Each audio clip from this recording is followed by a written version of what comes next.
Hey, this is Ron with My Contractor's License, and one of the things that we get a lot of questions about are business and law exams and the books and all that. They look very similar, so we get a lot of questions about it. So I want to walk you through that today real quick and show you the differences. Here's a typical business and law book. This one happens to be for Virginia. This one is for Tennessee. This one's Arkansas, Mississippi. I go on and on and on. We've got one for almost every state.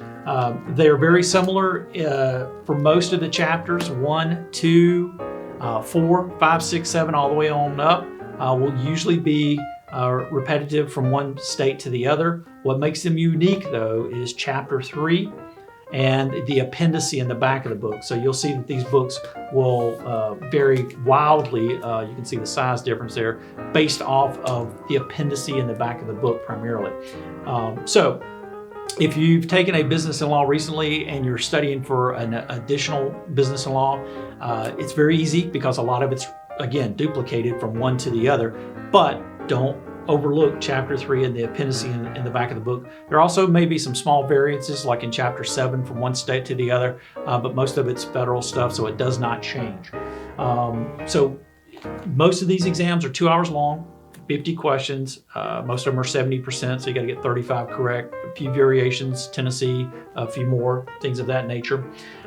Compared to when you're taking your NASCLA trade exam, this NASCLA Business and Law Basic book is used, okay?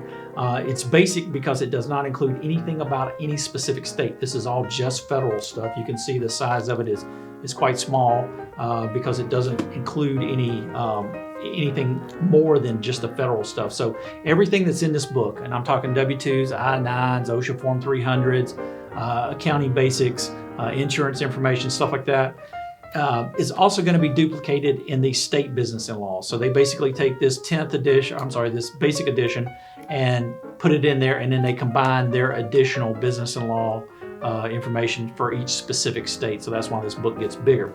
But while you're taking your NASCLA trade exam, do not overlook this book. You will get 8 to 10 questions out of this book alone while you're taking that exam.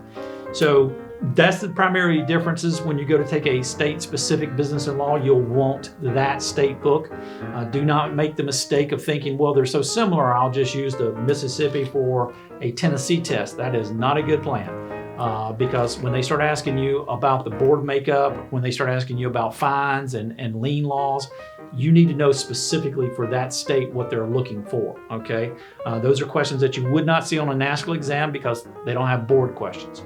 One other thing I'll bring your attention to is there's a few states, Alabama, South Carolina, where these are both Alabama books. This is residential book and this is the commercial book. And they do have separate business and law exams, one for residential, one for commercial. Their boards are separated, so they have different questions. That's also the same for South Carolina. They have a residential book and a commercial book, and you want to make sure you got the right book, taking the right exam. They have different chapter 3s, basically how the boards are made up and composed and things of that nature. So anyway, that's a quick overview of the business and laws, the different books. Quite a few states use this format book. It's a great format, got a great table of content, great glossary in the back for all your definitions. It does not have an index, okay? So you need to be somewhat familiar with this book when you go to take one of these exams. And of course, if you're using our prep course, we'll walk you right through this thing. Any questions you have about this or trade exam, anything we can help with, be glad to. Again, Ron with My Contractor's License. Thanks.